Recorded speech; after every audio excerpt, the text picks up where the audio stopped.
All right, welcome back to the channel, everybody. Today we're going to cover a video that came on my feed here. It's from Jimmy High Roller. I've seen some of his videos before, 2.41 million subs. Yeah, I'm not the only one who likes him. This one is called When a Rookie Shaq Bullied Prime Michael Jordan and Almost Got Away with It. Now, this should be cool because this is a young Shaq against veteran MJ. At this point, I think he's like 3 rings in. Anyways, I'm gonna do the usual and link it below to the original video. And without further ado, let's get right to it.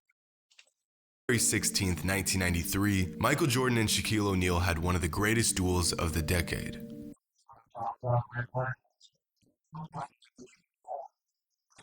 Oh, where was Shaq? Yeah, Will Purdue. All right, so this was 92.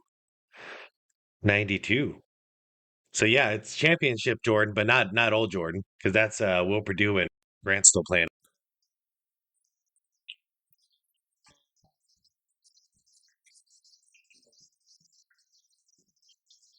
Oh, he landed on his wrist.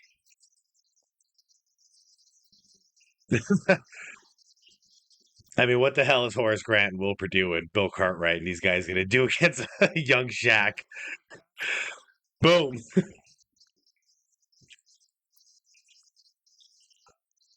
Oh, yeah.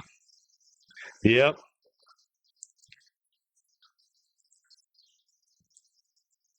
Hey, he stopped him, though.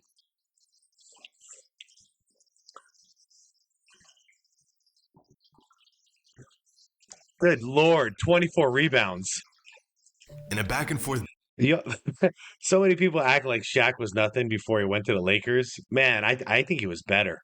He was in his prime. Actually, I heard about this recently. The best version of Shaq was Orlando Shaq. Just, he had a better coach and more help when he went to LA. battle that went into overtime, Jordan dropped 64 points, and Shaq had a 30-20 game Are with you 5 kidding me? blocks. The Magic, a brand new franchise that 64? finished with just 21 wins in the previous season, defeated the reigning Oh NBA my God. champs. This was only the second time Shaq faced off against Jordan, but in one of the quietest rivalries in NBA history, this saga was far from over. In fact, in this epic matchup, Shaq would do something that would come back to haunt him years later. What's going to happen here? Oh, I remember that. Yeah, he checked MJ. He let him know.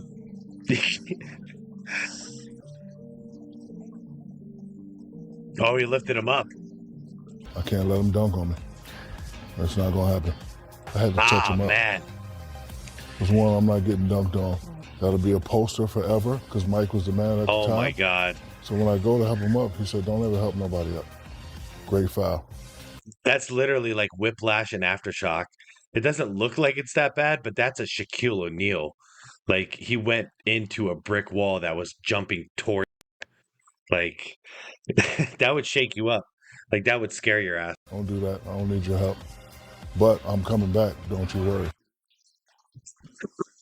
While driving to the basket, MJ gets hammered by Shaq, a tactic that was just as much psychological as it was physical. Ever since Shaquille O'Neal stepped onto a basketball court, his message was to prove he was bigger and stronger than everyone else. That no matter how hard you came at him, he would come back 10 times harder.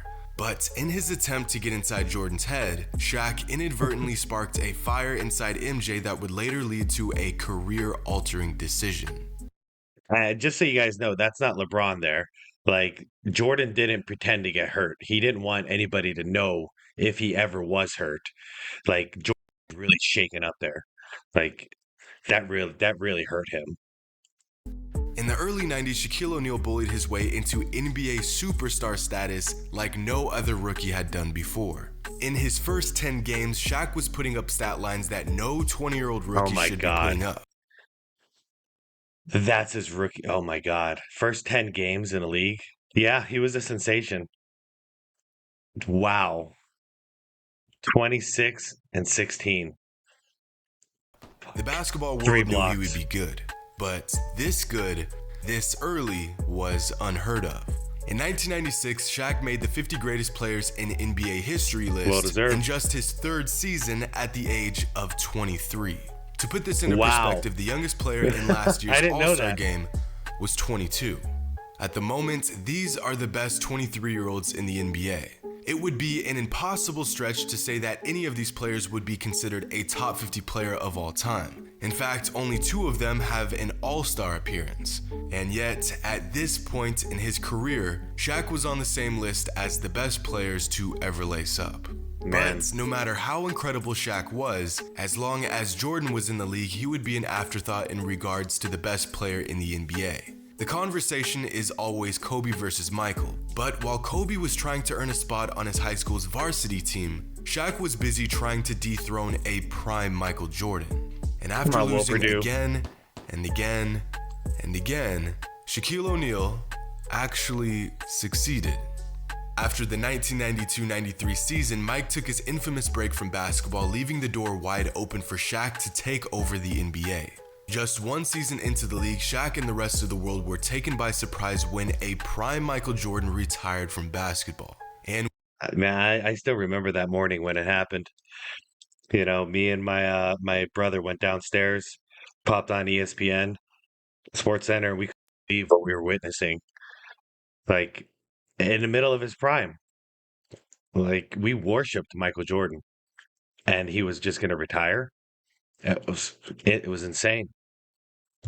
with Jordan busy playing baseball, Shaq asserted himself as the most dominant player on the planet. Yeah. Jordan leaving the game was the best thing that could ever have happened for a young Shaquille O'Neal. At this point, the Magic had established themselves as the best team in the East behind their young dynamic duo in Shaq and Penny. Yeah, Each game getting I one love step those closer guys. to the seemingly inevitable fact that Shaquille O'Neal was going to be the face of the NBA for the foreseeable future. In the next 2 seasons, Shaq had turned a failing franchise into an NBA powerhouse. Nice From feat. 21 wins to 57 wins in just 3 seasons, topping the East in 1995. Yeah, man. He probably should have won an MVP somewhere in there. I mean, look what he did. That's making a difference. Man, I got to admit it. When Jordan retired, I instantly became a Penny Hardaway fan. Like he was my new guy, and Shaq was my boy. Because that was the big man I always wish Jordan could have had. Better than Will Perdue and Bill Cartwright. Averaging 27, 13, and 3 while earning 2 All-NBA team selections, a Rookie of the Year award, and a scoring title at just 22 years old. This was his time. He had 21 the wins team, to 60 wins. he had the talent, and good Mike chart. had vacated his #1 spot. How could you possibly stop a 7-foot 1-inch, 300-pound freak of nature? You wanted to get away from the media. They had no more challenges. Less than 2 years, you're back.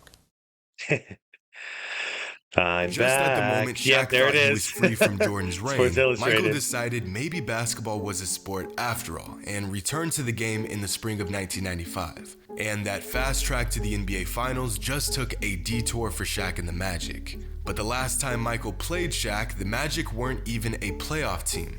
Now, just 2 seasons later, they were the best team in the East and had all the ingredients for a future dynasty. Meanwhile, the Bulls were recovering from their Jordanless year, and for the first time since the 80s, the Bulls didn't look like the obvious favorite. In the 1995 NBA playoffs, 2 years after their last matchup, Shaq would finally get his chance to officially snatch the torch from Jordan. Man, and I hate when people bring this up against Jordan's legacy. What did he play like? Was it 11 games before the playoffs started?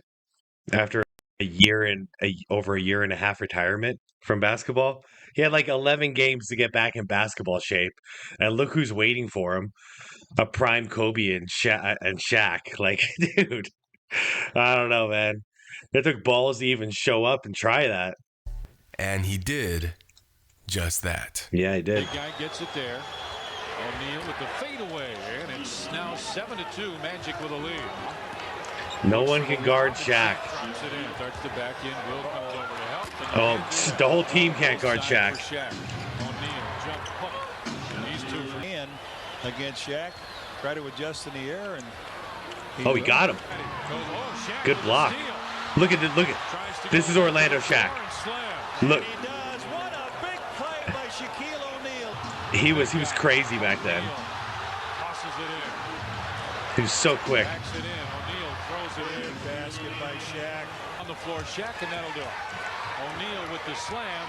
And the Orlando If he would have Magic kept are gonna win practicing, this series over the Chicago I can't Bulls. imagine how good he would have been in his career.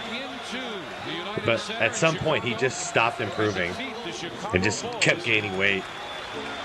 For the first and only time in his Good prime, Lord. Michael Jordan and the Bulls were knocked out of the playoffs. The once unbeatable team had fallen to a 22-year-old Shaquille O'Neal and company, only time in the and entire Shaq's 90s. master plan had finally become a reality. A run that shocked the basketball world Oh, and horse even crap. Shaq himself. I'm studying him because I want what he has. Studying how the refs treat him. I'm studying how he's talking to his teammates and they respond. I'm studying his relationship with him and Phil Jackson. I'm studying how the opponents look at him and fear him and all that. I definitely want that. He was Hey. the best in the game and I wanted this spot. Keep Well, in he mind, got this it, too. is a Michael He got Jordan Phil a Jackson. season and a half removed from basketball and only 25 games into his return to the league. A 32-year-old MJ who hadn't quite gotten his touch back and was still adjusting to the hardwood, and he's putting up 31 and 7 Are you a kidding game me? on one of the best. Are you kidding me? Man, I mean, I know it's like it's overdone that Jordan sucked when he came back because he was he had no legs, and also he lost all of his muscle tone because he had a baseball body, not a basketball body. But look at those freaking numbers. I mean, he stepped it up. He just ran out of gas at the end of the series. 31 freaking points coming out of retirement. Yeah, and he still got some rebounds, couple assists, not so great. Still got his pretty much 2 blocks, 2.5 steals, and he still almost shot 50%. Good Lord. Teams in the league. But none of that mattered to Shaq because in just his third season, he became the only man to ever knock off Michael Jordan in his prime. The kid that wanted the to whole be 90s. Jordan had beaten Jordan. And it would be nice and fitting if the story ended right here. A young Shaquille O'Neal dragging No, a it once doesn't. terrible team to their biggest playoff success in the organization's existence, slaying the once unbeatable monster in Chicago. But if there's one thing we've learned about basketball in the 90s, Michael Jordan always gets the last laugh.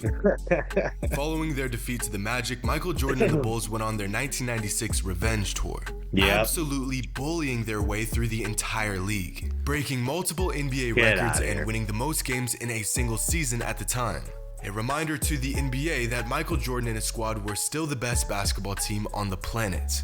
But behind this return to glory, an underlying motive for their success Oh my was driving God. Jordan to get back to that rare moment of failure in the previous season, to get revenge on the only man to beat him while he was on top. Following a regular season where the Bulls won 2 of 3 matchups nice against one, the Magic, Steve. once again, Jordan Cortland. and Shaq were set to face off in the playoffs, this time in the conference finals to decide who would go on to fight for a championship.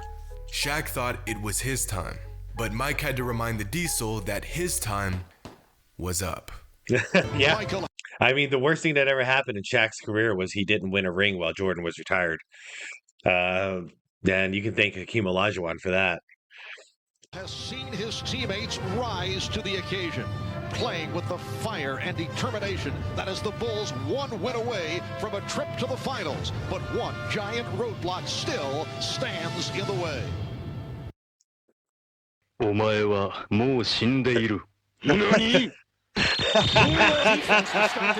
Oh, no. That was good. John is guarding Michael Jordan, who shoots Luko and Bushler. Oops. Michael hosting up Bowie. And Jordan with the rebound. Oh, man, With nice the bank. rebound. Stolen by O'Neal. Oh, my God. In between Luke Longley and Dennis Rodman. What are you supposed to do against that? With Jordan. Have gone by in the third. Nice Oh, move by God, get out of the way. Jordan. Doesn't get an opportunity here. There's the hard. Yeah. Oh, why do you even foul him, Luke? Jordan operating against Bowie. Yes. Jordan to the fade at 6. Jordan, they trail most of the way. Mid-range game. Chicago, Jordan for three. Michael Jordan with the pull-up. Yes. 45 points. But look at the muscle tone. I mean, he put on probably like 15 pounds of muscle in the offseason preparing for this. After losing to the Magic in the season prior, the Bulls went on to sweep them Yep. in the 1996 Eastern Conference Finals, That's including not a statement. I don't know what is. 38-point blowout in Game 1 and holding the Magic to just 67 points in Game 3. Ouch. In the 1995 playoffs, the Magic won by an average margin of just 1.25 points, winning the series in 6. In the 1996 playoffs, the Bulls won by an average margin of nearly 17 points. A beatdown of historic proportions. To put this series into perspective, the 2017 Warriors had one of the most dominating runs in NBA playoff history, going 16-1 on their path to a championship. In the finals, they nearly swept the Cavs, winning by an average margin of just 8.5 points. Jordan and the Bulls didn't just beat the Magic, they absolutely buried them in their own building. I mean, that's ridiculous. I mean, I remember them whooping their ass, but that game one, look at the game one in the 96. Look at the game one. I mean, what a statement they went out and made. They're like, yeah, that was a fluke. we, we weren't ready. Oh my God. And then to beat them by 19 and 5 in betweens, man, that's sick. But despite getting swept, Shaq still held his own, putting up numbers that make you wonder how such a great player on a 60-win team could get walked like this. Yeah. Oh, yeah. They were playing the best player to ever touch a basketball on the best team in league history. But Jordan's beatdown on Shaq doesn't end there. See, from 1992 to 1996, the Orlando Magic were quickly becoming one of the best teams in the league, getting better every single season. They had a prime Shaq, a prime Penny Hardaway, a borderline all-star in Nick Anderson, and a 3-time champion in Horace Grant. The most lethal offense in the NBA, and they were fresh off of a finals appearance. They had all the tools to make a run at a Guys, 110-point average in the 90s. That's ridiculous. Championship for several seasons. But, of course, this never happened. Despite finding success in Orlando, Shaq took his talents to LA, and of course, the rest is history. But one of the biggest what-ifs of 90s NBA is the Shaq and Penny duo. The idea of Shaquille O'Neal taking a new, underwhelming franchise to the promised land and rising up as the new face of the league. Now, there are several reasons as to why Shaq left the Magic, but one that is rarely addressed was his virtually unspoken rivalry with Michael Jordan. Was Shaq dodging Michael Jordan? Well, I wouldn't go that far. But the Diesel was, without a doubt, shaken up by MJ and the Bulls. His ego was hurt, and he knew that as long as he was in the East, and as long as Jordan was playing basketball, he would never be the guy. But in hindsight, Shaquille O'Neal's shortcomings at the hands of Michael Jordan were actually a blessing in disguise for his career. Because after going toe-to-toe with MJ, every other player, other team was, in Shaq's words, barbecue chicken. Mike is the guy that taught me how to go to the next level. Walking off the court, Mike grabs me and says, before you succeed, you must first learn to fail. And that helped me out when I made the move to LA. Oh my God. Kept failing, and it came to the point where we got to win. Because that's how I became who I am today. So, although we can thank Michael Jordan for dismantling this team and stripping us from the most lethal young duo of the 90s, we can also thank MJ for running Shaq out of Orlando and giving us this. Some rivalries have been cemented in history books because of the impact they had on the game. Others were so subtle that they virtually went undetected. With MJ out of the picture, a young Shaquille O'Neal thought he had the league on lock, that the throne was his for the taking. But Michael Jordan gave him a harsh reminder that the crown wasn't his quite yet. Hope you guys enjoyed, and as always, I did enjoy. Until next time. Damn, man, that was a good video. That was a really good video. Yeah, I highly recommend you guys check out Jimmy High Roller. I mean, that's some high quality, good content. Oh man, that was good. That was a trip down memory lane for me. All right, guys. Here's what we should talk about in the comment section. Um, if it wasn't for my okay, say Michael Jordan retired after the 93 championship and just stayed retired, never came back. All right. We know Shaq couldn't beat the Houston Rockets, right? But the Houston Rockets never came back, right?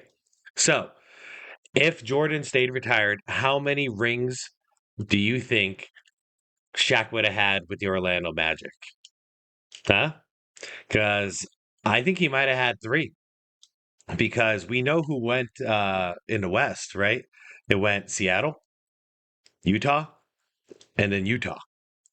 And can you tell me the center on Seattle that was supposed to guard Shaq? I don't think so. And then on Utah, I mean, Karl Malone's a beast, but he's a power forward. And no way he's guarding Shaq. So was it Greg Ostertag? Like that's barbecue chicken. All right, anyways, guys, let's talk about it in the comment section. I appreciate you watching as always, and I'll see you on the next one. Peace.